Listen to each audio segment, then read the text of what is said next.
discover more compassionate relations with human beings, but how can we develop compassionate relations with the other creatures with whom we share this planet? And that would mean challenging the whole capitalist industrial form of food production. Bonjour et bienvenue dans l'Afroécologiste, le podcast qui parle d'écologie et de véganisme d'un point de vue décolonial.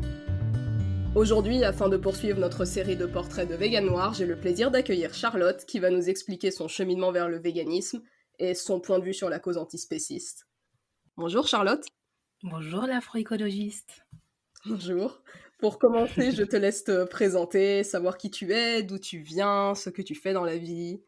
Je m'appelle Charlotte, je suis une femme noire, afro-végane, avec je pense, une forte conscience panafricaine.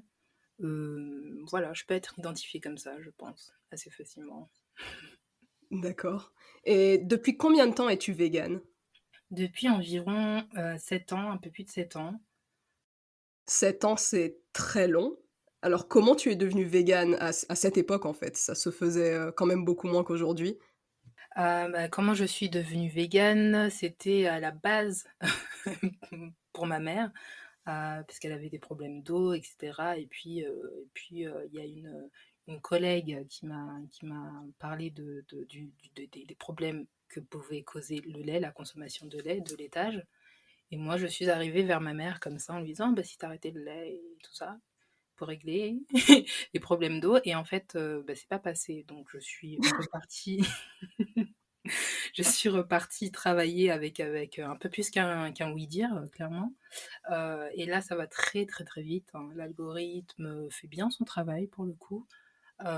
T'informe, te fait très vite les liens tout seul entre la viande, le lait, le poisson, l'environnement, tout ça. Voilà, là, moi, ça m'a piqué. Et puis, je suis retournée vers ma mère avec beaucoup plus d'arguments. Entre-temps aussi, parce que c'était en anglais, etc. Enfin, c'était assez compliqué. J'ai dû me replonger dans tout ce qui était santé. Donc voilà, j'avais quitté la SVT, j'en étais très très heureuse. Mais là, j'ai dû me replonger dans tout ce qui est corps humain, fonctionnement, etc., etc. Essayer de dégager les axes et de vulgariser pour moi déjà, et pour ma mère, pour pouvoir le retransmettre ensuite. Donc ça, c'était assez pénible, je pense que je dormais environ 3 heures, 2-3 heures par nuit, parce qu'en plus, ça me choquait. Et d'un côté, ça me passionnait, hein. Ça me passionnait, mais c'était trop pour moi, en fait. C'était trop pour moi, trop d'informations, trop de mensonges, trop de désillusions. Et puis, ouais, c'était incompréhensible, en fait, qu'on puisse rentrer dans un système sans à ce point réfléchir, quoi. Et tous les jours, on fait la même chose, on se lève pour ça, on se couche avec ça, etc., etc. Et on ne pense pas les gestes les plus anodins au final. On les a pensés pour nous, pour le coup. Et ça m'a fait mal. ça m'a fait mal. Dans tout ce que tu as regardé à ce moment-là, est-ce qu'il y a des documentaires ou des médias qui t'ont particulièrement choqué ? Oui, je pense qu'il y a... Oui. On va dire qu'il y a déjà Earthlings, sur lequel on tombe très, très facilement. À la base, Earthlings, je crois que c'était traduit. Il y avait comment ça s'appelle ? C'est pas le procès, c'est le jugement de Maxime Ginolin.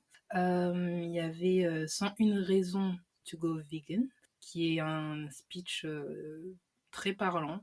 Le speech qui pourrait contrecarrer, on va dire, le speech de Gary Yourofsky. Voilà, moi je préfère celui-ci pour plein de raisons. Et ça, c'est ma sœur qui me l'avait fait découvrir. Je pense que c'est les trois, et slave food, pas soul food, slave food. On va y arriver. Slave food, soul food. J'ai rien vu de tout ça.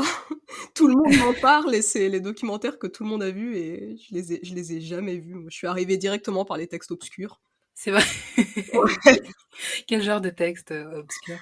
Moi, je suis vraiment un rat de bibliothèque, donc je suis directement arrivée sur... le premier livre que j'ai lu sur le véganisme, c'était écrit par une meuf noire qui venait d'abandonner son master aux États-Unis et qui parlait directement du lien entre oppression raciale et antispécisme. Enfin, Ah ouais? oui, bah oui. Ouais, c'est dans les recommandations sur mon Instagram, mais je suis directement arrivée par là. Aucun documentaire, rien. Bah, je pense que c'est pas forcément. Enfin, moi, je trouve ça très bien, hein. Je trouve que en fait, c'est même pas un raccourci, c'est qu'on arrive au cœur du sujet, au Non, cœur c'est du ça. problème. Donc, parce que ça englobe tout au final. C'était ce qu'il fallait me dire, quoi. Enfin, pour les personnes afrodescendantes, en fait, c'est là que ça touche le plus. Exactement, exactement. Ça touche énormément et ça déclenche en fait une réaction et des actions derrière. Donc ouais, non, c'est super important et c'est plus rapide. Moi, j'ai eu le temps d'être dégoûtée du genre humain. Est-ce que je pense que j'aurais pu me passer de ça?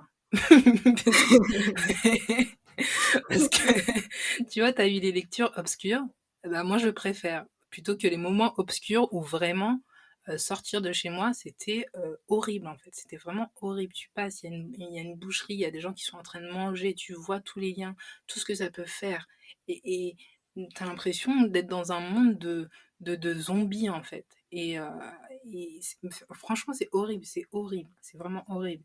Et quand tu rentres dans certains débats, quand tu as envie de poser le souci, du coup, à ton cercle, et là, ça devient plus compliqué parce que tu as des réactions tout à fait normales, hein. C'est-à-dire que là, il y a une échelle de valeur qui est remise en question. Donc, c'est violent et juste par un petit acte de consommation, un petit acte à la base, c'est pour se faire plaisir, etc. Et là, on tape dans la responsabilité individuelle de chacun. Et là, on a droit à des arguments qui ne tiennent pas. Et ça me faisait mal. Ça me faisait mal. Et donc ouais, non, ce moment obscur, tu vois, si t'as pu te l'éviter, tant mieux. Tant mieux. Vraiment. Mais je l'ai pas vraiment évité, c'est-à-dire que j'ai pas regardé les documentaires et ça me fait plaisir parce que j'ai pas en fait, j'ai jamais vu les scènes de boucherie et les choses comme ça. J'en ai pas besoin, on va dire. Mais par contre, la phase où tu regardes autour de toi et tu te dis: «Mais est-ce que» en fait, une fois que tu le vois, l'antispécisme, tu peux plus ne plus le voir. Je sais pas si tu vois ce que je veux dire? Exactement. Exactement. Et je sais pas si ça te fait ça aussi, mais est-ce que du coup tu revois ce schéma de pensée, on va dire, ce mécanisme de pensée dans d'autres cercles enfin pas dans d'autres cercles, mais dans d'autres domaines que les animaux? Ah ben je l'ai toujours vu pour les autres domaines. C'est-à-dire que moi, l'antispécisme, ça arrivait en dernier, hein. Je suis queer, tu vois? J'étais Mhm. directement été dans les milieux queer, antiracistes et bah, tu le vois directement, en fait, Exact. l'incompréhension des personnes et vraiment l'impression de vivre dans un monde, mais parallèle. T'as vraiment l'impression de vivre dans un monde parallèle, c'est-à-dire qu'on peut vivre dans la même rue, dans le même pays et on n'a pas du tout la même expérience des choses. Et du coup, oui, je pense qu'une fois que tu vois l'antispécisme, ça te fait un peu le même effet. Une espèce de d'incompréhension et de te dire: «Mais est-ce que je suis folle, en fait, pour que les gens ne voient pas, qu'il y a du cadavre partout dans leur maison, quoi?» Leur canapé, leur je sais pas quoi et des c'est ça Dans dégoûte. leur maison, dans leur frigo, dans leur intérieur aussi. Pendant que je recherchais, en fait, il y a des choses qui sont tellement basiques, mais c'est juste que tu les penses plus. Et en fait, ça parlait du processus de digestion. Donc déjà, tu prends un animal mort, voilà, normal, hein, tu cuisines et tu le manges, et il se détériore dans ton intestin. Ton intestin, on a appris ça en cinquième ou je sais plus quand, mais il fait entre 6 et 12 mètres. Donc pendant 6, durant 6 ou 12 mètres, il continue en fait de pourrir. Ça devient du cadavre, quelque chose de putride, et après, ça passe par ce qu'on appelle l'assimilation. Donc c'est les restes qui passent dans le sang. C'est les nutriments qui passent dans le sang. Et avec les nutriments, évidemment, eh bien, il y a bah, toute cette pourriture, en fait. Et ça rentre dans ton sang. Ça rentre dans tes veines, artères, etc. Et ça va où? Ça irrigue quoi? Les organes vitaux. Le cerveau, le cœur, etc. Les muscles, tout ça. Et là, tu te dis, mais qu'est-ce que je viens de mettre, ne serait-ce que dans mon cerveau? Qu'est-ce que je viens de mettre, ne serait-ce que dans... Et après, on s'étonne que ça fonctionne pas bien. Ne serait-ce que revoir ça, Alors qu'on l'a appris la digestion à l'école. Et ben revoir ça avec de nouvelles lunettes, là, je me suis dit, mais voilà, en fait, tu avais le cerveau endolori, ce que tu apprends, tu pas capable d'en tirer des enseignements, enfin, sur le tard, quoi. Et ouais, ça tape l'ego, hein. Ça tape l'ego. Ou bien il y avait une phrase aussi vraiment qui passait toujours dans les environnements véganes, là. C'est c'est l'être humain est la seule espèce sur Terre à continuer de boire du lait une fois sevré et qui puisait le lait d'une autre espèce. Là, je me suis dit, ah mais oui, c'est une espèce de lumière.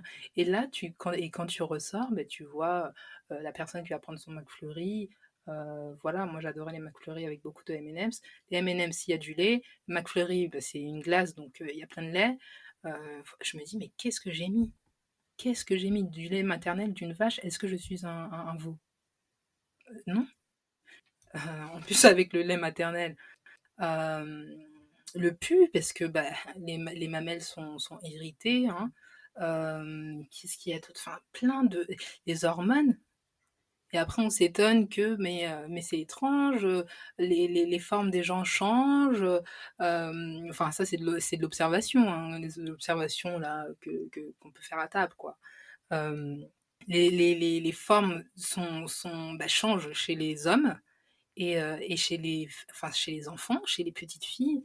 Les petites filles, bizarrement, elles ont leurs règles plus tôt, elles sont formées beaucoup plus tôt. Ça, c'est le regard des personnes plus âgées. Hein. Moi, je ne me rendais pas compte, mais qui m'ont expliqué ça. Et je me suis dit, mais peut-être que ça a un lien avec notre alimentation. Peut-être. Posons-nous des questions.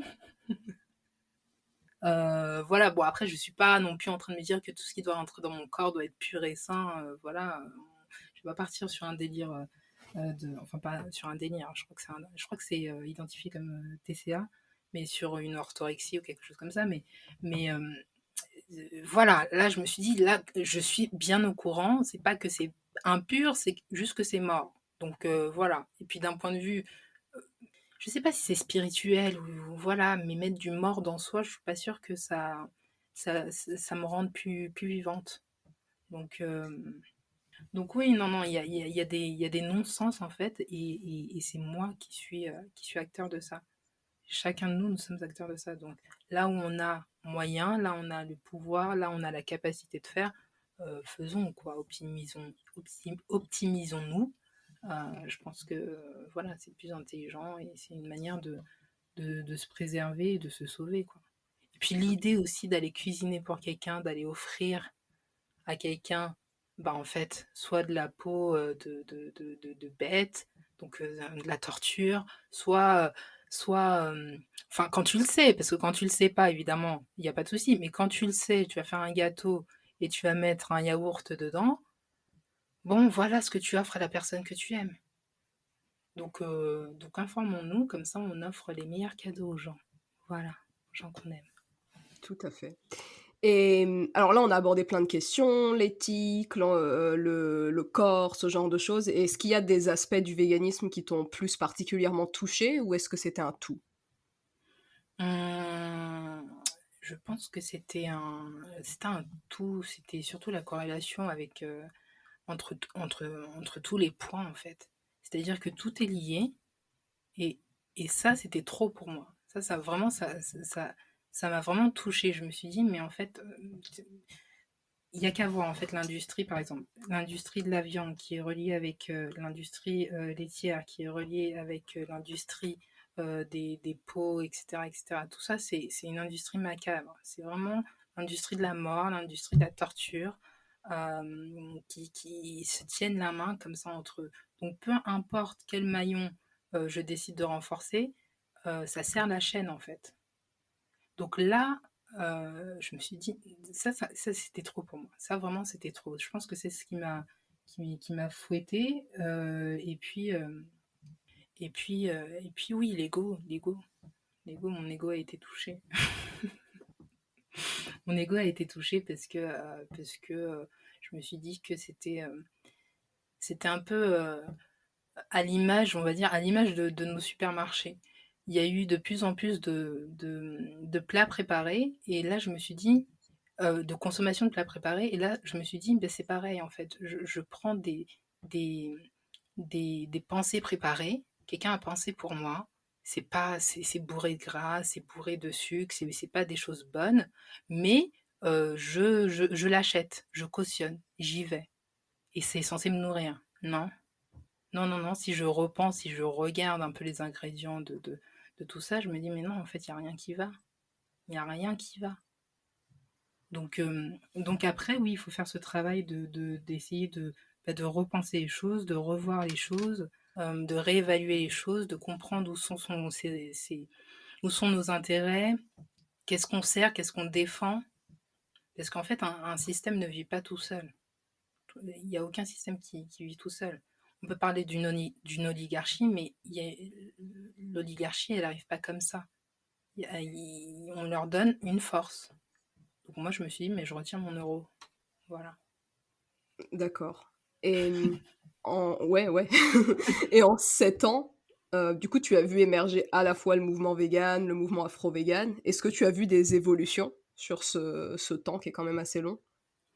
Oui, j'ai vu des évolutions, euh, surtout du côté anglophone, mais je pense que ça arrive aussi en France avec les mêmes soucis, à mon avis. Et c'est toujours la même chose, c'est toujours les mêmes mécanismes qui sont mis en place. Donc au début, il n'y a pas de noirs, après il y a des noirs, après ça rend hype, et après on s'approprie, et après la représentation de noirs est faussée, et après on le voit avec le mouvement Napi, on le voit dans plein de mouvements, les mouvements militants de manière générale, on va prendre des slogans, enfin je dis les noirs, mais il y a aussi les asiatiques hein, dont la culture est pillée. En fait, nous sommes des communautés qui réagissons de manière différente. Je crois et je pense qu'il y a beaucoup moins d'aliénation côté asiatique. Enfin, il y a quelque chose où l'héritage est porté fièrement.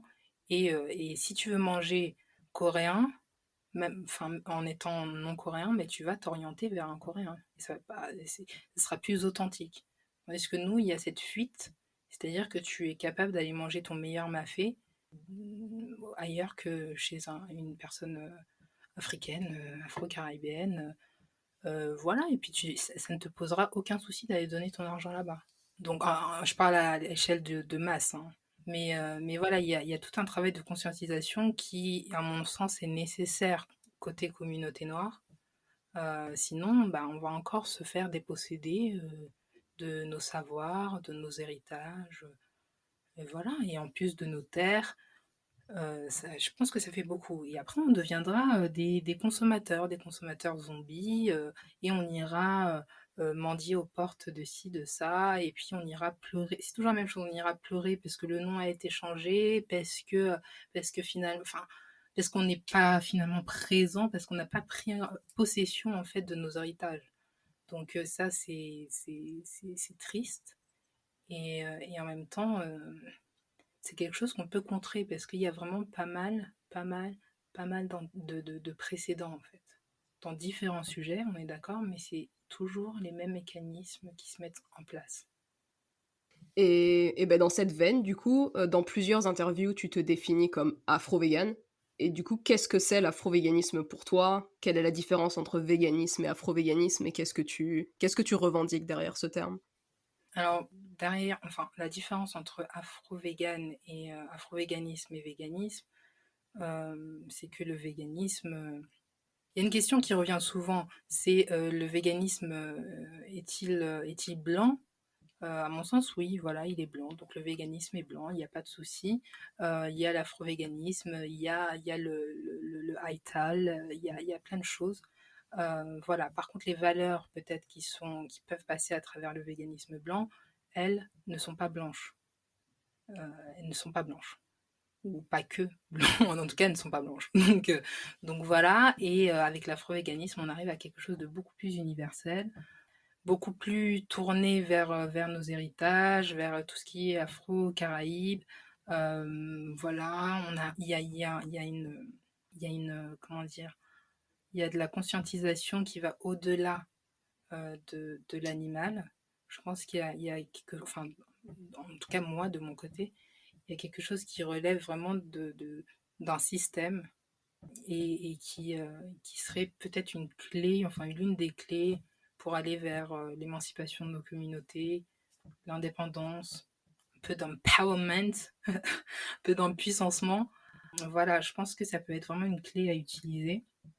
Et puis ça défend des valeurs qui sont très afrocentrées.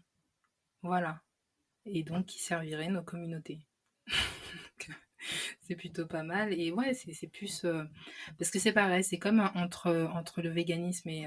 Entre le féminisme et l'afroféminisme, en fait, on retrouve encore les mêmes pratiques, les mêmes soucis, ce problème surtout d'universalité, d'universalisme.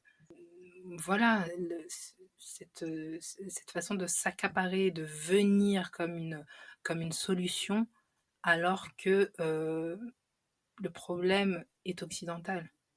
C'est pour ça que je dis c'est pour ça que lorsque je dis que le véganisme est blanc, bah, c'est une solution trouvée à une problématique trouvée par des blancs.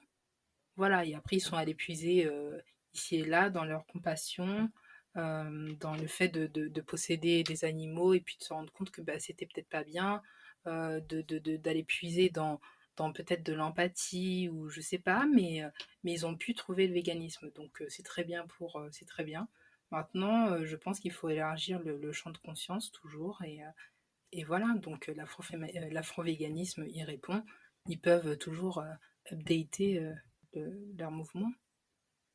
Comment est-ce que tu inclus le véganisme dans les luttes contre d'autres oppressions? Est-ce que tu vois des liens avec le racisme, la misogynie ou d'autres oppressions encore? Oui, je vois beaucoup de liens. Toujours ce problème de hiérarchisation des vies que l'on retrouve dans le racisme, dans la misogynie, dans le spécisme. Voilà, c'est toujours le même principe. La prédation, c'est-à-dire ce besoin pour montrer sa domination, pour asseoir sa domination d'oppresser. C'est comme si c'était identitaire, c'est vraiment quelque chose que l'on retrouve à chaque fois et dans différents domaines, voilà. Donc oui, c'est le lien, c'est l'un des liens que je peux faire. La voracité aussi, toujours plus, sans respecter les équilibres, les écosystèmes, toujours plus, toujours détruire pour ne pas savoir attendre, ne pas laisser le temps au temps. Pourtant, ça, c'est une expression bien française. Je ne comprends pas qu'elle soit pas mise en pratique lorsqu'il s'agit de vie ou de mort, qui plus est d'êtres qui n'ont rien demandé. Hein. Donc voilà, oui, il y a énormément de liens avec la misogynie, avec le racisme, pardon. Il y a tout ce qui est invisibilisation. On le retrouve dans le véganisme qui se voulait universel. Pareil, des communautés sont invisibilisées, ne peuvent pas avoir leur place, si ce n'est en tant que consommateurs, mais ne peuvent pas avoir leur place en tant qu'acteurs, justement. Et ça, c'est un problème. On le retrouve, voilà, on le retrouve encore toujours dans une position de subalterne, de consommateur, de suiveur. Il n'y a pas de mal à être suiveur, ça fait grossir les mouvements, ça donne de la force, etc. Il n'y a pas de mal. Mais au service de qui? De quoi? D'un mouvement qui ne te représente pas? Voilà, et ben on retrouve la même chose toujours à l'échelle de la société avec le racisme et la négrophobie en particulier, où oui, il faut que tu consommes, il faut que tu participes au fonctionnement de l'État, mais par contre, les postes de décision, tu n'y seras pas. Les postes de pouvoir, ça va être compliqué. Il va falloir que tu transiges ici et là. Dans le véganisme, il va peut-être falloir que tu transiges sur tout ce qui est en rapport avec ton héritage, peut-être, ou bien que tu serves de caution. Et là, pareil, on arrive au même problème. Tu es une caution à partir du moment où tu es le noir cuisinier acceptable. Ou la personne métisse identifiée noire acceptable. Donc, donc voilà, toujours ces mêmes rapports qu'il y a de non-respect des gens, de la dignité, des êtres vivants de manière générale. Voilà, une vision ethnocentrée Voilà, le véganisme est blanc et donc les cultures des autres, enfin blancs, et ethnocentré, donc les autres ethnies, eh ben, c'est toujours pire. On va regarder la Chine comme le pire des pays parce qu'ils ont leur festival de chiens, voilà. Nous, on tue des bêtes nuit et jour, donc voilà. On a regardé. J'étais très choquée de ça au tout début parce qu'il y avait que le véganisme comme repère en France. Et il y avait un regard qui était tourné vers les musulmans. Ce serait les pires parce ils égorgent des bêtes ou je sais pas quoi, le halal. Enfin, il y avait tout un discours sur ça. Je me suis dit, mais attendez, que le couteau soit bourron ou pas, je pense que l'idée normalement de base, c'est le fait de tuer sans nécessité. Tuer un être vivant. Et en plus, genre, je veux pas défendre le fait de tuer des bêtes, mais c'est fait enfin, dans le cas du halal, c'est fait dans l'idée d'une spiritualité. Donc, c'est au moins pour défendre, enfin, c'est en moins pour Dieu. Nous, le Dieu, enfin, nous, les non-musulmans, le Dieu, c'est l'argent. C'est pour de l'argent que c'est tué. C'est même pas pour accéder à quelque chose non, c'est pour l'argent. Donc je sais pas, commencer à hiérarchiser comme ça, je trouvais ça très, très malvenu. Il y avait aussi des questions aussi, avec des asiatiques aussi qui disaient, notamment les Coréens qui expliquaient que, ben, leur cuisine est très carnée, et que du porc et cetera et cetera et que c'était compliqué pour eux de conserver leur héritage, de maintenir leur héritage. Donc ils se retrouvaient dans un cercle végan, donc vraiment il y a une espèce de compréhension et cetera et cetera et on cherche réellement des solutions. Et en fait, ils étaient rabroués parce que bah, ils n'ont qu'à. Seulement cette non-compréhension du fait qu'il y a des gens, tout ce qui leur reste, c'est leur héritage, eh bien, c'est encore, on arrive à cette vision ethnocentrée, je refuse de comprendre ton problème. Parce que ta vision n'est pas globale, ta vision est centrée sur toi. Et excluante, parce qu'à la limite qu'elle soit centrée sur toi, pourquoi pas, mais normalement tu pourrais faire des parallèles, des liens avec la personne en face. Et non, on rabroue les gens. Donc moi j'étais vraiment choquée. Et puis je comprenais très bien ce que disaient ces personnes coréennes, parce que du coup avec le côté notamment antillais, eh bien je me retrouvais aussi avec une cuisine carnée, poissonnée. Et là aussi pareil, en fait la problématique s'est posée aussi très rapidement, mais c'est posé quand même. Je me suis dit, le respect de cet héritage, enfin des gens, la famille qui te lègue quelque chose de précieux, et moi, je vais arriver comme une enfant de France et dire oui, ben non, en fait, il faudrait enlever les lardons, il faudrait enlever le porc, dans le petit salé, dans ci, dans ça, il faudrait revoir ça, plus de poisson, plus de ci, plus de ça. Je me suis dit, euh, il faut que j'adapte quand même les choses, il va falloir que je creuse davantage. Et c'est pas avec le véganisme mainstream qu'on peut trouver des réponses lorsqu'on a même pas une spécificité, mais lorsqu'on est non blanc, quoi. Voilà. On va se concentrer pour trouver des recettes de crêpes, il n'y a pas de souci. Faisons notre part, hein, faisons nos parts et concentrons-nous pour retrouver des saveurs végétales afro-caribéennes, pour parler uniquement de la nourriture. Non, c'est tout à fait vrai. Et ce qui me marque dans ta façon de penser, c'est aussi, à quel point elle est liée avec l'impact de notre consommation en tant qu'afro-descendants d'Europe, sur l'Afrique et la Caraïbe. Du coup, comment es-tu arrivé à connecter véganisme, colonisation, souveraineté des peuples afro-descendants? Parce que je pense que c'est vraiment un angle, qu'on n'aborde pas assez et en fait qui je sais pas, moi j'ai l'impression que ça touche beaucoup de personnes afrodescendantes quand on en parle, c'est un angle qui intéresse. Oui, alors là, moi je me suis simplement centrée sur moi, c'est-à-dire que, bah, ma mère est guadeloupéenne, mon père est camerounais, donc le côté afro-caraïbe, eh ben, du coup, il était vite construit. J'ai pu voir les similitudes entre les différentes cultures, j'ai pu faire les liens. J'ai pu comprendre justement ce rapport à l'ancestralité, savoir qu'est-ce qui est resté, qu'est-ce qui a survécu, qu'est-ce qui a été importé, qu'est-ce qui a été modifié par rapport à l'histoire, des Antilles, qu'est-ce qui a été perdu, qu'est-ce qui a été réinventé, recréé. Et donc, du coup, ce lien était assez rapidement fait. Ensuite, il y a ce rapport à la colonisation, c'est-à-dire que du côté anti, enfin colonisation, oui, et colonisation, esclavage, il y avait ce rapport avec, ne serait-ce que dans la cuisine, hein. On importe dans vos plats, dans vos traditions, quelque chose qui en plus relève de la mort ou du déchet. Ce qu'on ne veut pas, on vous le donne. Le petit salé que l'on retrouve très souvent dans les plats caribéens, à la base, ce sont des restes. Par exemple, moi je sais que, alors attention, ça va peut-être dégoûter des gens, mais les queues de cochon sont des choses qu'on mange, en tout cas en Guadeloupe. Enfin, moi, en tout cas, j'ai beaucoup mangé. Et j'ai trouvé ça très très bon. Je ne voyais pas de souci jusqu'à ce que je vois le seau de queue de cochon. Donc là, c'est vrai que le lien s'est fait assez vite et ma mère a très très bien compris d'ailleurs. Mais, mais pareil, ça c'est les restes des esclavagistes qui donnaient, parce qu'il fallait bien que ces esclaves, ces personnes mises en esclavage survivent et de quoi se nourrir, un peu quelque chose de consistant, parce qu'il fallait les remettre au travail après, et ben on leur donne les restes.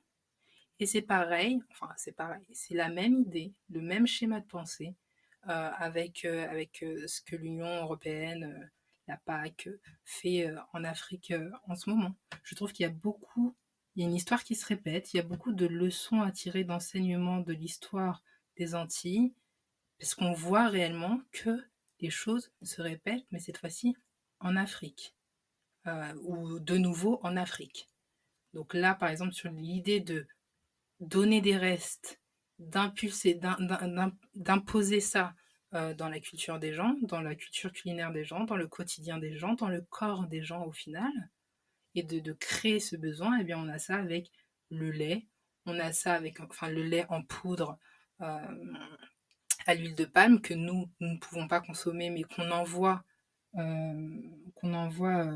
au Sénégal, voilà, il y a des documentaires sur ça, qu'on envoie en Afrique de manière générale.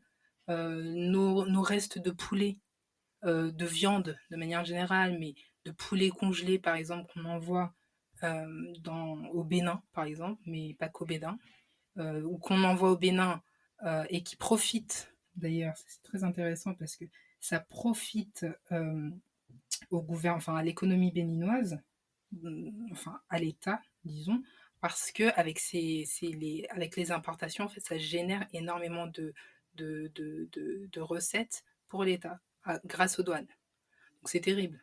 C'est-à-dire que on donne des poulets congelés, on envoie des poulets congelés au Bénin, ça nourrit les caisses de l'État, et en fait, déjà, l'environnement n'est absolument pas adapté pour le poulet congelé qui se redécongèle et puis qu'on remet. On ne fait pas ça. Enfin, je veux dire, ça devient avarié en fait. C'est vraiment pas bon. Et puis, du Bénin, la viande est transportée. J'avais regardé un documentaire. Oui, non, c'était pas un documentaire, c'était un reportage sur justement cette viande transportée du Bénin au Nigeria. Donc ça met 2-3 jours parce qu'évidemment, il n'y a pas les camions réfrigérés. Donc la viande congelée et après avoir fait Union européenne, Bénin, port Bénin et là envoyée après au Nigeria 2-3 jours de route dans des camions qui ne sont pas réfrigérés. Je ne sais pas si on peut imaginer ça en France. Je ne sais pas. Mais on le fait ailleurs. Donc on fait quoi? On importe des maladies, on leur importe nos restes, ce qu'on ne veut pas, ce qu'on ne consomme pas, le lait en poudre avec de l'huile de palme dedans, c'est parce que c'est pas consommable ici en Europe. C'est pour ça qu'on envoie là-bas, parce que rien ne se perd. Tout s'envoie. On pense que l'Afrique ou les Africains, ce sont des déchetteries humaines, en fait, des déchetteries sur pattes, et on leur envoie n'importe quoi. N'importe quoi. Et à côté de ça, ça nuit quand même à l'économie de l'Africain. Donc là, c'est pas à l'échelle de l'État, mais de l'Africain qui a son travail, qui a son élevage, parce que évidemment les prix de ce qui est importé, c'est à des prix cassés. Parce qu'il y a des subventions de l'Union européenne, donc les prix ne sont plus du tout mauvaise qualité. Les prix, enfin, c'est vraiment terrible. Et donc ça peut pas marcher avec l'économie des pays africains en fait. Ça appauvrit les gens qui font leur travail. Bon, même si là, je vais partir de l'idée de tuer des bêtes, hein, je sors de ça, mais qui font leur travail, qui connaissent leur environnement, la nature, etc., qui font pas de l'intensif, qui ne shootent pas leurs bêtes à base d'antibiotiques ou je ne sais quoi. Et là, du coup, pour challenger, ils seront obligés de faire quoi? Parce que là, ça, c'est ce qui se passe maintenant, avant, etc. Mais là, ils seront obligés de faire quoi pour challenger? Ils seront obligés de se mettre à l'intensif. Ils seront obligés de se mettre à l'élevage en batterie. Ils seront obligés de se mettre à tout ce qui ne fonctionne plus ici. Donc pareil, on est sur un reste de modèle, un modèle en déclin, qu'on leur envoie en Afrique. Voilà, je ne sais pas après où les gens vont aller après l'Afrique. Je ne sais pas, sur Mars, avec Elon Musk, mais c'est pas si tout le monde sera du voyage, hein. Voilà. Non, c'est très intéressant parce que du coup, les personnes qui... Une piste de solution pour les personnes qui sont en Afrique et qui ont les moyens de toute évidence, hein, on n'est pas en train de parler de tout le monde ici, c'est de végétaliser leur alimentation pour, pas nécessairement être vegan, mais végétaliser leur alimentation pour refuser cet empoisonnement colonial de l'Afrique par des viandes de très basse qualité. Waouh, c'est puissant. Empoisonnement colonial, c'est magnifique. C'est exactement ça. Je te laisse Merci. poursuivre, hein, mais c'est magnifique. Waouh. Et ouais, ça fait réfléchir, j'espère que... J'aurais bien envie de faire un live juste sur ça, en fait, tu vois. Ça a l'air d'être... J'ai l'impression qu'il y a beaucoup de choses à... Il y a énormément de choses. Enfin, là, j'ai pas envie d'endormir les gens, mais en plus, quand on a certains chiffres, euh, c'est, ça rend la chose un peu encore plus concrète. Et c'est vraiment terrible, en fait. C'est vraiment un système qui a déjà l'avantage d'être en système, donc de fonctionner, de savoir que faire. Donc, à mon avis, les personnes sur place, ce qu'elles peuvent faire, c'est de la résistance. Bon, il ne faut pas appeler au boycott sur Insta, donc de la résistance grâce à leur consommation. Donc, on fait de la résistance. Et qu'est-ce que je voulais dire? On réoriente, comme en France, hein, on réoriente sa consommation vers des business qui servent des intérêts des gens sur place, en fait. Moi, effectivement, de là où je suis, hein, je peux pas faire comme le général et de loin donner des instructions. Donc, en fonction du contexte de chacun, comme tu l'as dit, la capacité à agir, eh bien, et puis l'espace mental, c'est-à-dire qu'effectivement, il y a des populations, des endroits où, en fait, eh bien, juste manger, c'est important, juste se nourrir. Donc effectivement, je dis pas ça pour ces gens-là, mais les gens qui ont justement beaucoup de pouvoir économique, qui ont un certain pouvoir économique, qu'ils résistent, voilà, au KFC. Pareil, KFC qui est présent au Sénégal et ailleurs. Voilà, tout comme Uber, mais bon, ça c'est autre chose. Mais voilà, c'est vraiment des choses à faire parce que ça se nourrit, enfin, tout ça se nourrit d'argent. Donc, il faut faire travailler l'argent, mais dans quelque part où ça nous profite. C'est ça. Tu as déclaré dans un témoignage, et ça m'avait beaucoup intéressé, que l'afro-véganisme, ça t'a fait gagner une forme de pouvoir. Qu'est-ce que tu voulais dire par là? Je voulais dire plein de choses, mais, de pouvoir, je vais essayer d'être assez rapide. En fait, le pouvoir, ça serait la capacité d'agir sur soi, sur son destin, c'est vraiment pour contrer le sentiment d'impuissance. Donc, trouver des solutions, travailler en fait ses connaissances, puiser dans ses forces, dans ce qu'on est. Ça redonne du pouvoir, ça redonne de l'espoir aussi, et l'espoir aussi appelle le pouvoir, la capacité d'agir. se casser la tête en fait pour faire autrement. Vraiment se casser la tête pour faire autrement parce que euh, pour rester sur le véganisme, je vais prendre un exemple tout bête, c'est-à-dire que moi j'aime beaucoup les crêpes. Je faisais des crêpes les yeux fermés, même s'il manquait 2 œufs, même s'il n'y avait pas assez de lait, j'arrivais à faire des crêpes, etc., etc. Et là, en passant vegan, bah, pas de lait, pas d'œufs, pas de beurre. Je me suis cassé la tête pour réapprendre à faire des crêpes végétales. C'est-à-dire qu'il n'était pas question, en fait, de refinancer quelque chose qui me débectait. Je vais trouver le moyen de refaire des crêpes bonnes, puis très bonnes, puis les yeux fermés. Quand tu parviens, ne serait-ce qu'à faire ça, c'était de la comfort food, en fait, c'était mon petit plaisir. Et qu'est-ce que je voulais dire? Bah, ne serait-ce que cette petite réussite-là, petite micro, bah, tu te dis qu'en fait, il y a plein de choses qui sont possibles. Il faut juste les repenser. Il faut juste travailler un peu plus, chercher comment améliorer, comment faire mieux, mais en étant rigoureux. C'est-à-dire ça tape dans tes valeurs et ça ne bougera pas. Ça ne bougera pas. Et en fait, le cerveau humain va toujours se casser la tête pour chercher à s'en sortir. Et, et si on regarde bien, même dans nos cultures, si on regarde par exemple sur la période de l'esclavage, à chaque fois il y a eu ces oppressions et on ne peut pas s'exprimer, on ne peut pas laisser nos cheveux à l'air libre, on ne peut pas, il y a toujours une création, c'est-à-dire que non, on va réussir à s'exprimer, on va réussir à conserver nos spiritualités. Je sais plus si c'est en je sais plus si c'est en Haïti ou à Cuba ou en Argentine. Je dirais peut-être Cuba, mais je suis pas sûre. Euh, Où en fait il y avait cette idée on voulait imposer le catholicisme euh, aux esclaves, personnes mises en esclavage, et en fait ils ont feinté de prier, je sais pas, Marie ou je sais qui, et en fait ils étaient, enfin ils conservaient en secret leur spiritualité de base. C'est Donc en fait, Haïti. c'est Haïti? Ouais, avec le vaudou haïtien qui a été conservé de manière incroyablement identique au vaudou béninois.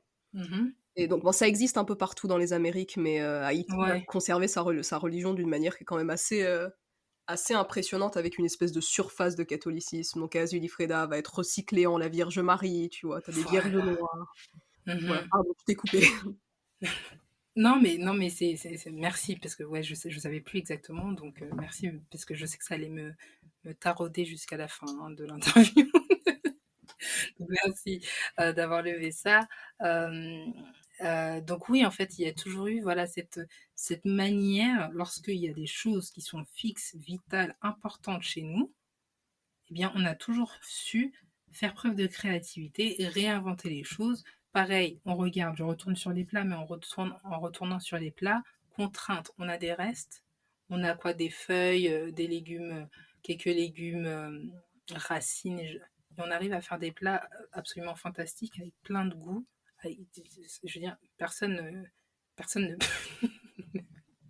non, mais je veux dire, c'est vraiment plein de goûts. Personne ne peut, à mon avis, dire que la cuisine soul food caribéenne n'est pas pleine de goût. Et pourtant, à la base, il n'y avait pas grand-chose. Donc, réinventer, faire naître une autre culture culinaire, toujours en allant puiser dans son africanité, et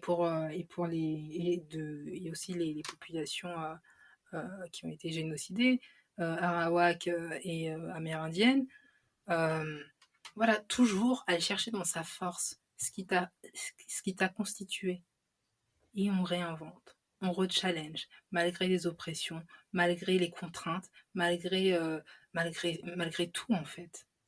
Donc c'est pas une histoire de crêpes qui va nous arrêter. C'est pas surtout... non, mais c'est vrai. C'est ni une histoire de crêpes, de qu'est-ce que je vais manger lorsqu'on est en Occident et qu'il y a des supermarchés qui te fournissent le monde entier qui te fournit des produits du monde entier dans tes rayons. Et t'es là avec ton caddie, t'as juste à choisir. En fonction des prix, etc., on est d'accord. Mais tu peux avoir aussi bien des pommes que des kiwis, que de la noix de coco. Donc tu peux choisir, en fait. Non, c'est vrai, j'avais jamais vu les choses comme ça, mais c'est vrai que le véganisme a rendu mon cerveau plus flexible, mais je pense que c'est aussi, des fois, c'est pas que tu as l'impression que tu sais tout, mais le fait que tu te rendes compte que tu as été coincé dans une grande supercherie comme ça pendant des années, soit tu le vois de manière très négative et tu te dis: «Ah oui, on est vraiment au courant de rien», soit tu le vois de manière plus positive et tu te dis: «Mais waouh, les conneries que mon cerveau est capable de déconstruire et la façon dont mon corps peut s'adapter à ça, c'est incroyable». Absolument, absolument et même et en plus c'est très juste ce que tu dis parce que sur la capacité qu'a le corps à s'adapter, là aussi.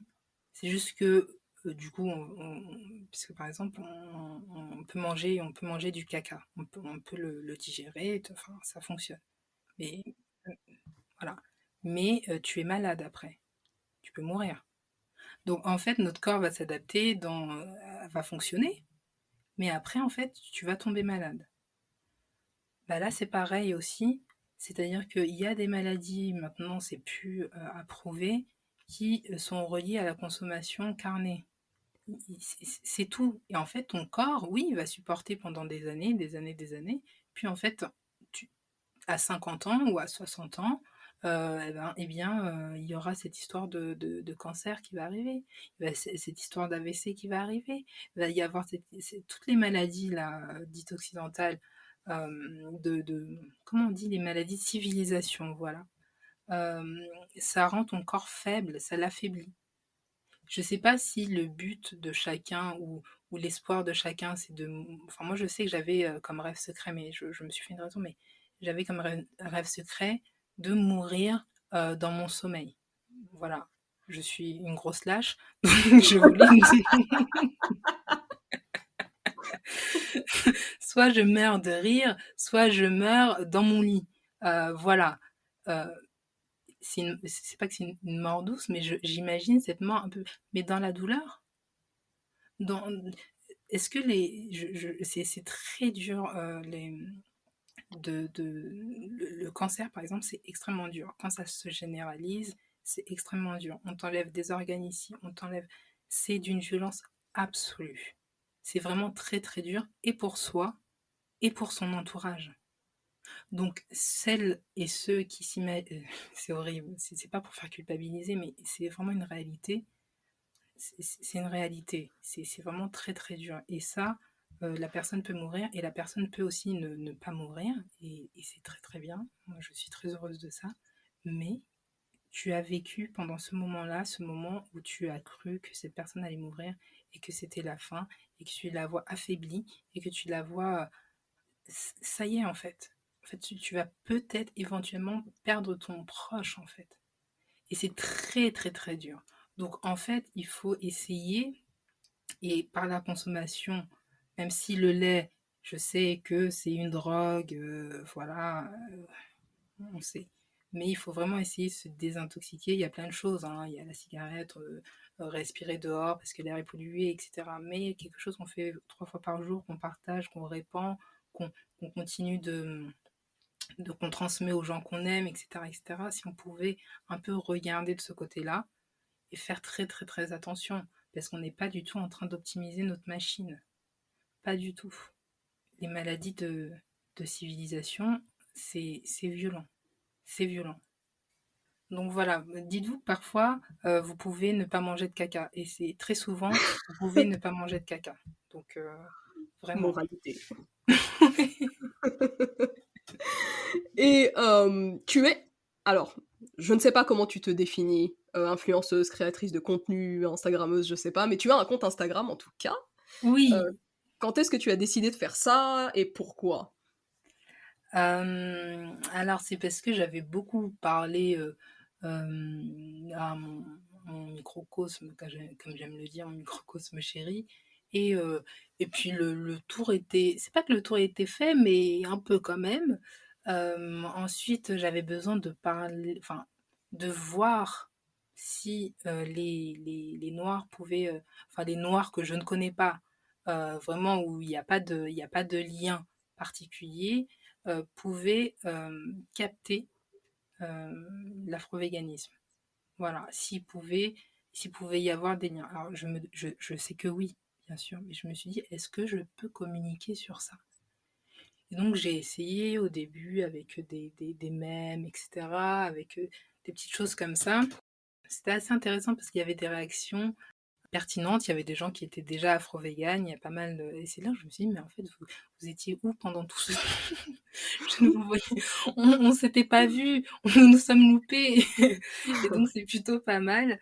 Ouais, j'étais très contente, en fait, de pouvoir, cette fois-ci, sans qu'il y ait besoin de convaincre ou que je sois écoutée parce qu'on m'apprécie déjà ou parce que, enfin voilà, quand c'est dans mon cercle, quand c'est des gens que j'aime, quand c'est des gens à qui je veux du bien, ils le savent, bien, ou à qui je vais partager quelque chose qui vraiment m'agace et que voilà, moi, voir quelqu'un qui quelque part enfin, c'est même pas quelque part, mais qui participe au fait qu'on tue mon peuple, ça me dérange.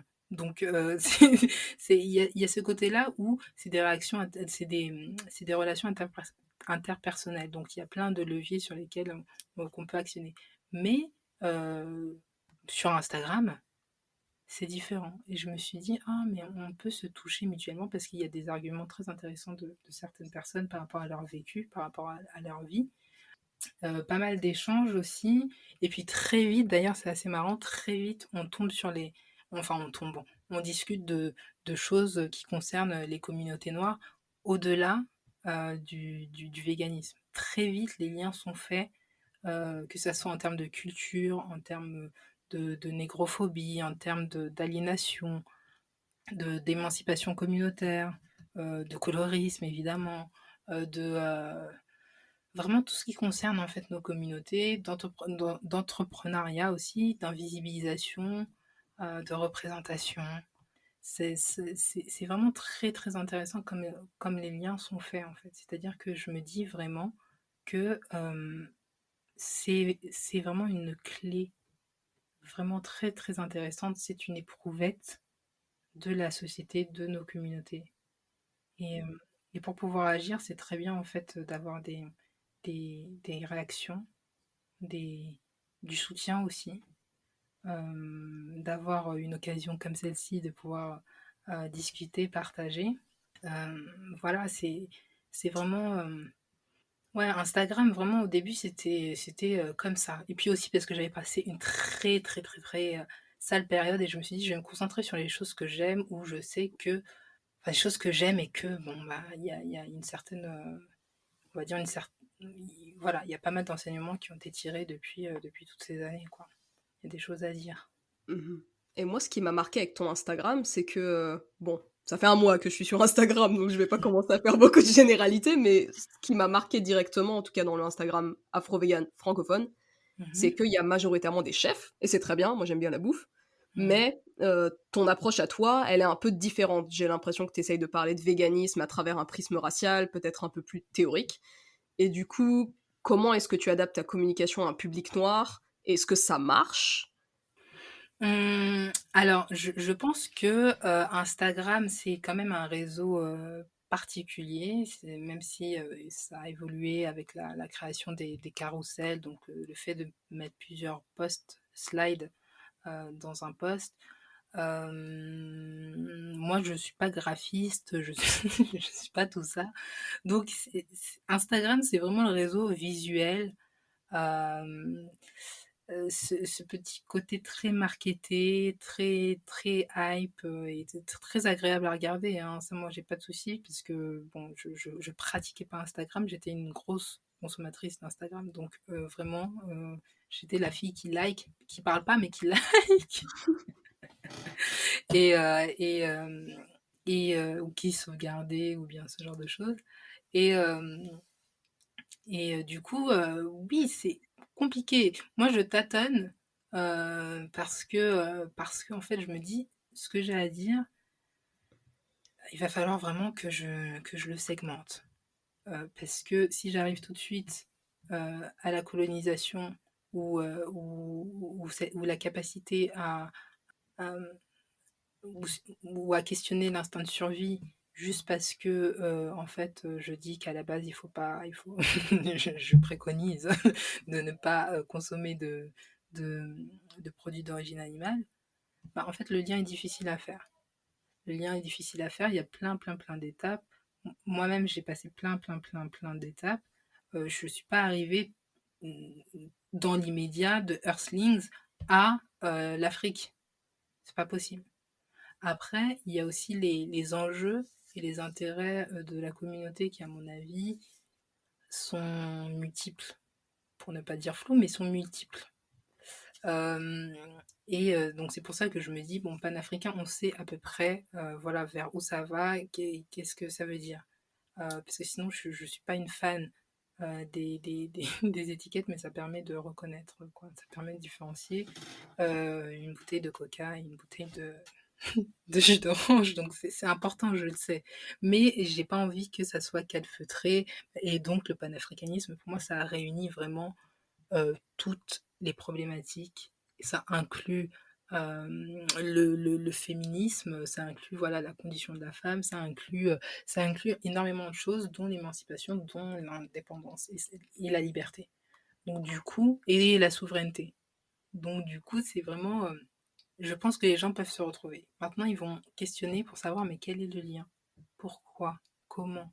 Et ça, avec une photo, je peux le faire. En fait, je pourrais le faire. Mais je me suis dit, non, c'est vrai, si je le fais, c'est vraiment parce que j'ai un peu moins d'espoir, hein. Voilà. Je pourrais être honnête. Donc là, je vais le dire. C'est parce que j'ai un peu moins d'espoir. Voilà.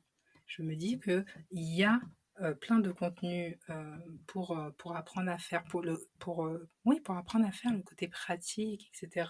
Moi, j'aime beaucoup ça, hein. Euh, et, mais je n'ai pas, moi, envie de passer par le ventre des gens pour nourrir un esprit. Voilà, c'est tout.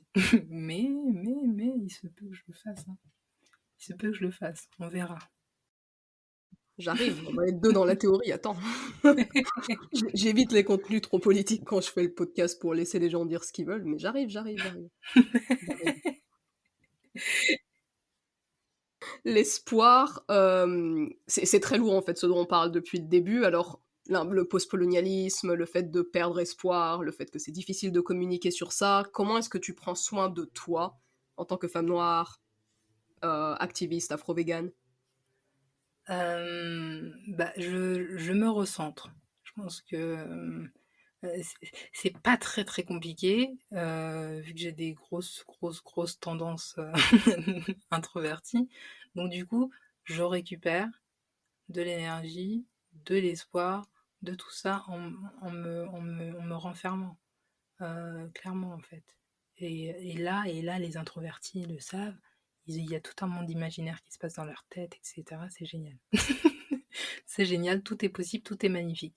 Et après, tu reviens un peu à la société, aux gens, voilà, et puis tu es ressourcé au final. Et tu es prêt justement à communiquer, à envoyer le meilleur en vrai aux gens. Sinon, tu peux très vite être usé. Donc, vraiment me ressourcer, me replier, c'est très important. Voilà, ça me permet de recharger mes batteries. Après, il y a évidemment tout ce qui est dit futile. Voilà, pour moi, c'est pas futile, c'est les petites. Parce que avec toute la lourdeur là, de la vie, du système, de tout ça, je pense que vraiment la légèreté euh, est nécessaire.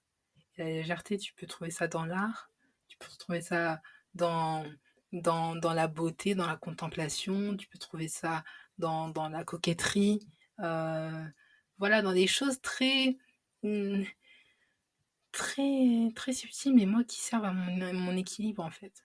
C'est-à-dire que là, je me dis, avec mon vernis vegan, ok, je vais me faire les ongles, et voilà, c'est un truc qui ne changera pas la vie, qui changera la vie de personne. Voilà.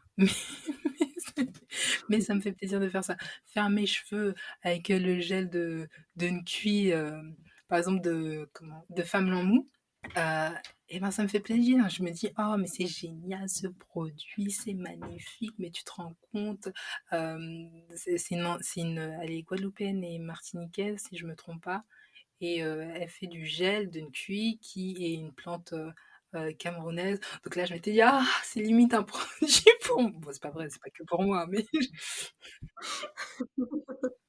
Je me suis dit: «Mais c'est trop bien dans un produit, tout est lié. Depuis le temps que je dis ça, tout est lié».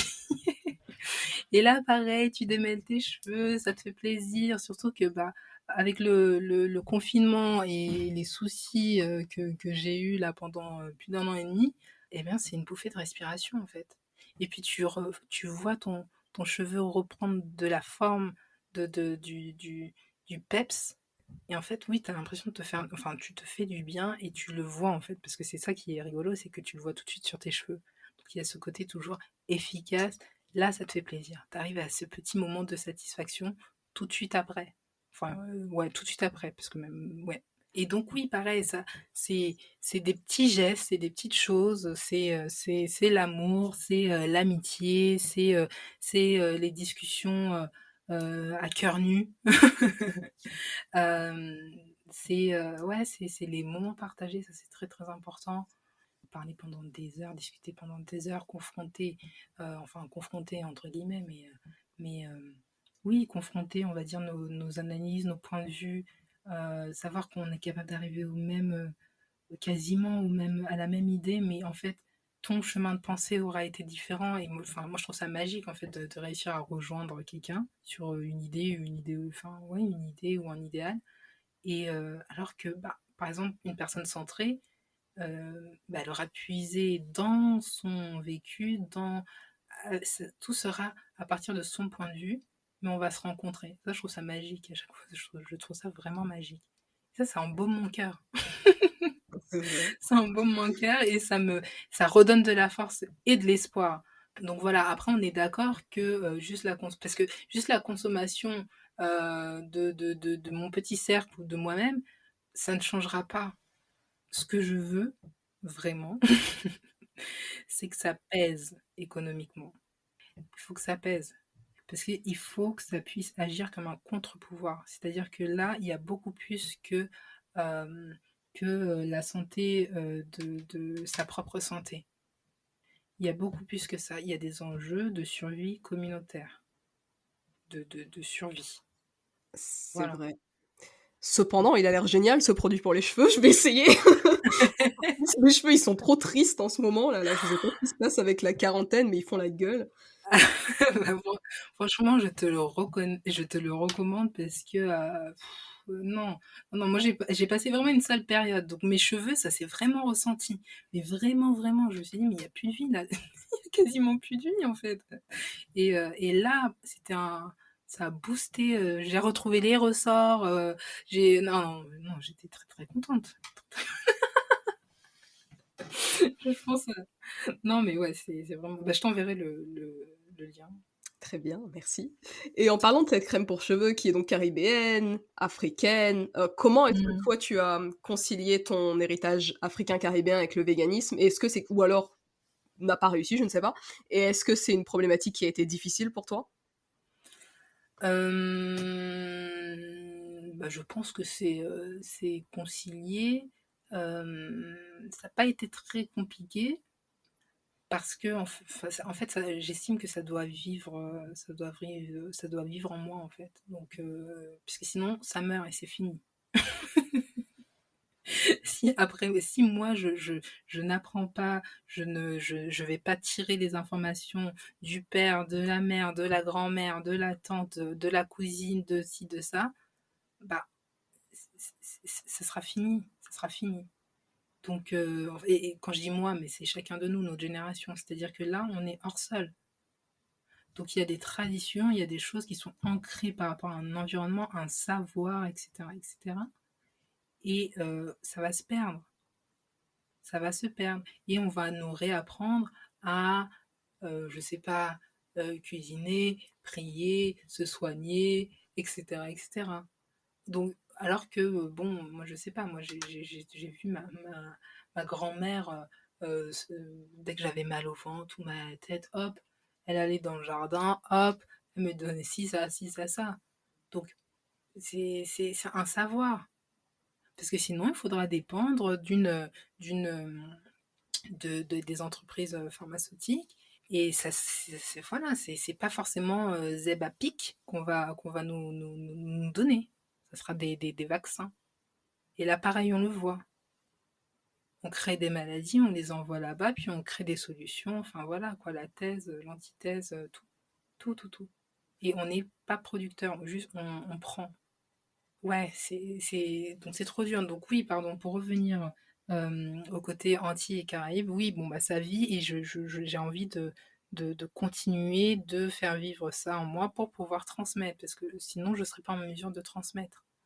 Donc, donc voilà, donc bien sûr, il y a les livres, bien sûr, il y a tout ça, mais ce qui est très intéressant, c'est lorsque c'est ancré dans un vécu.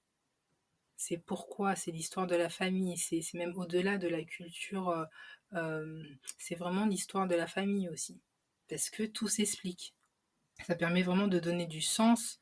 Enfin, déjà, ne serait-ce que de prendre conscience de sa généalogie.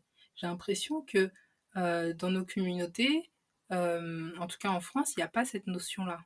Pourtant, on la comprend très bien lorsqu'on parle de dynastie occidentale ou je sais pas quoi. Récemment, Meghan Markle, l'affaire de la monarchie, etc. On comprend très bien cette idée de descendance, oui, de dynastie. Mais lorsque c'est pour nous, et oui, et la dynastie fonctionne parce qu'il y a de la transmission. C'est-à-dire qu'il y a une prise de conscience de son pouvoir, de son héritage, de son savoir, de ses connaissances, de ses acquisitions, et il y a une volonté de transmission, avec une vision plus ou moins large, mais en tout cas une transmission, et parce que il faut que ça dure, il ne faut pas que ça disparaisse ni avec le temps ni avec la prédation. C'est-à-dire que ces gens-là qui sont prédateurs savent très bien et ont très peur du retour d'ailleurs de bâton, c'est-à-dire d'être eux-mêmes prédatés. Ils le savent. Donc ils ont aussi cet instinct de survie très développé. Et le fait de transmettre, ça fait partie de l'instinct de survie.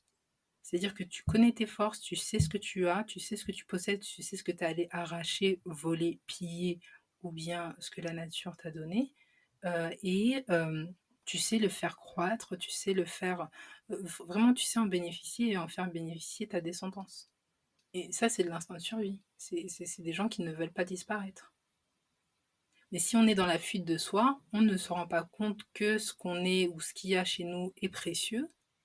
Et puis on l'oublie, on le fait vivre, on le sort de sa poche de temps en temps à Noël ou pour faire plus comme un déguisement, quoi, pour faire plus légitime que légitime. Et puis c'est tout. Mais ça ne vit pas en fait. C'est du branding. Et en parlant de transmission, est-ce qu'il y a des comptes Instagram, des médias, des comptes YouTube noirs que tu trouves inspirants, qu'on partage un peu de love? Euh, alors, justement, on parlait de Formule 1 tout à l'heure. Euh, pour moi, c'est. J'aime trop son feed. On dirait une muse. En fait, elle a l'aura d'une muse. Donc, plaisir des yeux, j'aime j'aime beaucoup. Il y a... Non, mais c'est vrai, vraiment, je sais pas, elle a ce quelque chose. Oui, on dirait une muse, en fait. Elle est très, très inspirante. Tu la regardes faire ses cheveux, voilà, dans la nature. Tu dis, mais le geste est là, mais moi, je sais pas, vraiment, je suis en pamoison devant ces vidéos, ces photos. Fait des photos aussi sur la famille caribéenne. Donc, j'ai trouvé ça aussi super intéressant. Euh, Parce qu'il y avait aussi justement la présence du père et je trouvais ça très beau et très fort de, de, le, de mettre ça en valeur en fait. Vraiment cette famille noire alors qu'elle a été, enfin pour le côté Caraïbe, vraiment la famille, la structure, il fallait qu'elle soit détruite. Vraiment. Donc ça c'est que des gens ont très très bien compris que c'était une force et qu'il fallait que ça soit détruit. Donc par plein de moyens, hein, par plein de moyens. Et il fallait rendre le, le, le père, comment dire, sans pouvoir. Il ne peut plus protéger, il ne peut plus assumer, il ne peut plus. Il y a vraiment ça, il ne peut plus aimer, il ne peut plus être fidèle et on retrouve dans certains clichés, on retrouve dans... C'est des choses quand même, c'est des cicatrices qui sont toujours là. Et je trouvais ça très très beau sur son compte de voir une famille voilà, voilà, moi j'aime beaucoup ça, c'est beaucoup d'amour. Il y a le compte de Africanista. Donc elle, c'est une marque de vêtements avec plein de photos magnifiques. Donc du coup, plutôt côté Afrique. Et donc qui met à l'honneur les femmes et les traditions. Euh, et elle fait ça au travers de sa marque et je trouve ça vraiment, ouais, je trouve ça vraiment très fort, très remarquable. Et puis j'aime bien, parce que je regarde souvent ses interviews, genre quand elle fait des choses et tout, j'aime bien la suivre un peu de loin comme ça. Et, et je trouve elle est déterminée. J'aime beaucoup ça. Je trouve ça aussi toujours beaucoup de pouvoir d'action. Elle fait les choses, elle a une vision. Voilà, elle a une vision, bah, moi de ce que je vois, mais je veux pas lui prêter des intentions ou autres, mais je vois quelque chose de pareil, communautaire, renforcement communautaire, et ça c'est vraiment quelque chose qui me tient à cœur. Donc voilà, je trouve ça magnifique, et puis esthétiquement, moi j'ai rien à dire, je trouve ça très très très très très très beau, très très très beau. Donc qu'est-ce qu'il y a d'autre? Oui, Alicia Makanja, voilà, Alicia Makanja, chef. Tout à l'heure, on parlait des chefs. Voilà, pour moi, c'est une valeur sûre. J'ai goûté sa cuisine. J'aime trop. Elle m'a fait aimer la noix de coco. C'était pas gagné. Euh, C'était d'ailleurs perdu d'avance. Et elle m'a fait un cookie noix de coco. Et c'était tellement juste en équilibre, c'était tellement, le goût était là, mais ça ne m'a pas dégoûté. Ça a même renforcé, je ne sais pas, la base du cookie et j'ai trouvé ça magnifique. J'étais là, mais attends, mais je suis en train d'aimer en fait la noix de coco. Qu'est-ce qui se passe? What happened?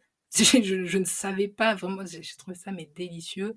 Elle fait, j'avais goûté, mais même les choses très très simples hein, qu'elle peut faire. J'avais pris un jus de gingembre citron. Donc ça, c'est un truc que je fais tous les matins. Mais je me suis dit, bon, je vais prendre ça et tout. J'ai goûté, je me suis dit, mais pareil, toujours dans l'équilibre. Ça, j'aime bien retrouver ça. L'équilibre des saveurs, la justesse. Je me dis qu'il y a vraiment une maîtrise, vraiment quelque chose ouais, de travailler. Et ça, j'aime beaucoup ça. Donc c'est toujours aussi de la cuisine afro-caribéenne. Donc ça, j'aime beaucoup comment elle allie les saveurs et comment elle gère les textures. Vraiment, à chaque fois, je me régale. Je pense à toutes les fois où je suis partie là en 2020 manger chez elle, enfin manger, goûter sa cuisine et en fait je salive, je salive, je salive. Après il y a le conte de Glory Cabé qui est pareil une chef afro-végane. Donc elle a un côté, j'aime bien voir différents profils en fait de chefs et elle c'est un peu funky, sexy, il y a vraiment quelque chose de très joyeux, de très festif, et en même temps de la finesse, quoi. Voilà. Et ça, j'aime bien trouver ça chez elle, j'aime bien voir ce qu'elle arrive à faire, pour qui elle arrive à cuisiner, etc., etc. Elle a cuisiné pour Robert Pattinson, pour ceux pour qui ça compte. Moi, je me dis, ah, quand même. Ah ouais. Ouais. Ouais, non, non, c'est vraiment, enfin, vraiment, j'aime beaucoup la voir évoluer et prospérer aussi, très important. Voilà. Et qu'est-ce qu'il y a d'autre? Il y a des comptes, oui, donc pas que de nourriture. Bon, il y a des comptes, il y a The Crown Magazine. Que j'aime bien, pareil, pour les photos. Donc toujours, hein, on est dans le côté très, très plaisir des yeux. Même si The Crown Magazine, c'est un peu... je les soupçonne, mais peut-être que je me trompe. Mais je les soupçonne d'éventuellement, parfois, tester un peu la population. Voilà. Parce que là, récemment, là, ils ont posté deux photos. Donc, deux photos de deux personnes qui ont la même coiffure, deux couettes sur la tête, deux pompons, et deux textures différentes. Et, donc, je sais pas si c'est un challenge qui dit pas son nom, qui aura le plus de likes. Voilà, on va pouvoir un peu voir comment les populations, comment nous, en tant que communauté, réagissons face à des photos, à qui nous donnons de la force, etc., etc. Et après, on verra si on parlera toujours de colorisme ou pas. Ah bah, ça va C'est-à-dire être que coloriste, c'est sûr. ah bah, c'est sûr. C'est je à voir, à voir. Quand tu posteras le podcast, j'irai regarder le nombre de likes. Mais déjà sur cette page, eh bien, les 3 plus grosses photos, les 3 photos, qui ont le plus de 10 000 likes, bon, bah, je vous laisserai voir sur The Crown Mag. Voilà. Je on verra. Après, peut-être que ça remettra un peu en question le comportement de chacun d'entre nous. Et après, on pourra peut-être penser réellement à à des solutions pour la représentation, pour une plus juste représentation et pas une invisibilisation des gens. Là, je parle de tout le monde. Et voilà, quelque chose de plus juste. Voilà. Qui on promeut exactement? Qu'est-ce qu'on sert? Et après, pourquoi on pleure? Ça m'intéresse beaucoup. Voilà. Donc voilà. Sinon, après, on peut ne pas pleurer. C'est-à-dire qu'en fait, il n'y a pas de problème. On est très content, tout va bien. Et dans ce cas-là, on passe à autre chose. Moi j'ai pas de souci, hein. Moi, franchement, en vrai, j'ai pas de souci. Comme je vous dis, je sais me recroqueviller. Donc, Ouais, juste soyons clairs, quoi. oui, voilà, soyons clairs. Soyons clairs. Je pense que vraiment, et pour tout le monde en plus, je pense que c'est vraiment, ça fera beaucoup de bien et ça permettra de passer à un autre niveau, quoi. Un autre niveau plutôt que d'aller se casser la tête entre nous parce qu'on n'est pas d'accord sur des lignes de base, quoi. Voilà. Parce que le temps presse, hein. Le temps presse pendant que nous, on est là en train de se regarder, etc., parce qu'on ne veut pas gérer les situations. D'autres savent très bien nos faiblesses, parce qu'en plus, on est sur Insta, Twitter et compagnie. Donc, ils sauront trouver des solutions qui apparemment pourront éventuellement nous convenir ou je sais pas quoi, mais à leur avantage, hein. Et on sera toujours dépendant de ces solutions. Toujours le même schéma, hein, qui se répète. Donc ça arrive dans les mouvements, ça propose des solutions, ça prend d'assaut le mouvement, ça te rend invité de ton propre mouvement. Bon, voilà. Si vous avez envie que ça soit comme ça dans notre communauté, ou bien en Afrique, ou bien... non mais je veux dire, ce sont vraiment des choses qui se répètent. C'est-à-dire qu'il va vraiment apprendre à s'autogérer entre nous et avec toutes nos différences et nos aspérités. Je pense que c'est vraiment quelque chose à faire et qui, à mon sens, n'est pas si compliqué que ça, hein. Sauf si on calque une logique qui est une logique de prédation. Et donc, du coup, il faut se recentrer, hein. Parce que je pense pas qu'en nous, on ait cette prédation vraiment. Je sais pas. Mais bon, en tout cas, je connais pas de livre qui s'appelle La férocité noire, par exemple. Non, c'est vrai. Et bon, on arrive à presque 1h30 et du coup, en conclusion, est-ce que toi, il y a quelque chose, un peu en mot final, est-ce qu'il y a quelque chose que tu recommanderais à une personne afrodescendante qui souhaite s'intéresser à ces questions et qui débute? Oui, je peux lui recommander de ne pas se fermer, donc pour rentrer dans le positif, de s'ouvrir, voilà, d'oser, de ne pas avoir peur de réajuster. En droit, on apprenait qu'il y a, et j'aime bien dire ça en plus, il y a la loi et l'esprit de la loi. C'est-à-dire que la loi, c'est le concret, c'est ce par quoi est traduit l'esprit de la loi, l'idée. Et c'est pareil un peu pour nos traditions, pour la cuisine, il faut se recentrer, recomprendre. Et donc une fois qu'on recapte le besoin, on peut adapter une réponse. Donc, c'est pas forcément concrètement ce qui est fait aujourd'hui qui est critiquable, parce que les choses ont changé, les choses ont évolué. Eh bien, on peut, toujours dans le respect de la valeur défendue, euh, de l'idée de base, on peut réinventer, recréer. Et ça, on sait le faire. C'est vraiment, on sait le faire. Donc, ne pas hésiter. Et après, pour tout ce qui est question un peu plus concrète, voilà, n'hésitez pas à noter vos questions, comme ça, vos pensées limitantes, les questions, etc., qui ne sont pas tout de suite accessibles sur Internet. N'hésitez pas, si vous avez des choses un peu verrouillées, bon, vous me contactez. Voilà. Eh On ben, va déverrouiller. précisément. Non, mais c'est vrai, on va déverrouiller tout ça. Il y a pas de souci. J'aime bien, en plus, comprendre pourquoi parfois ça bloque. J'aime bien comprendre pourquoi et débloquer ça vraiment. Pour le coup, voilà, c'était vraiment, c'est pas un passe-temps pendant 7 ans, mais c'est vraiment quelque chose que j'aime voir parce que la personne, une fois qu'elle est débloquée, j'ai l'impression qu'elle peut tout faire. Son champ des possibles est tellement élargi, c'est-à-dire que quelqu'un, et là je parle pas que des personnes rencontrées, mais je pense que de manière générale, lorsque on, on met à bas on tue une pensée limitante, eh bien on peut passer à l'action. Et il y a pas de barrière. On va trouver un moyen de. Il y a des profils qui sont naturellement comme ça, hein, c'est-à-dire que ils vont pas passer 15 ans sur le problème, ils vont penser tout de suite solution, tout de suite, problème, solution, tout de suite. Et puis il y a des gens où c'est un peu plus compliqué par rapport à l'éducation, l'histoire, et puis aussi peut-être la personnalité, tout simplement.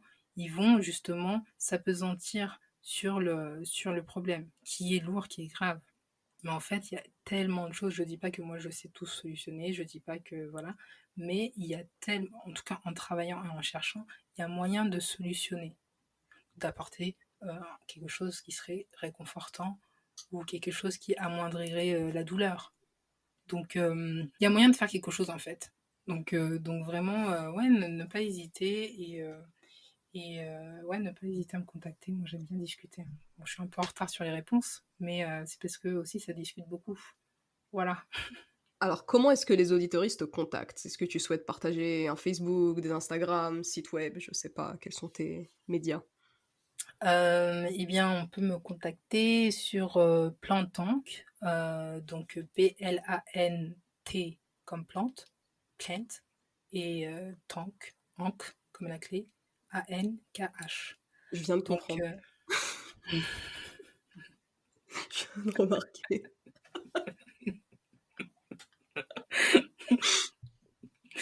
si tu t'es dit quoi au début quand t'as lu, tu t'es dit mais c'est quoi ce comment tu t'es dit quoi? Je sais pas, j'étais en mode c'est peut-être son deuxième prénom, j'en sais rien.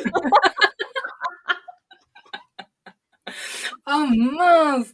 Moi j'aurais dû garder le truc alors. J'aime bien l'idée qu'on s'imagine des trucs.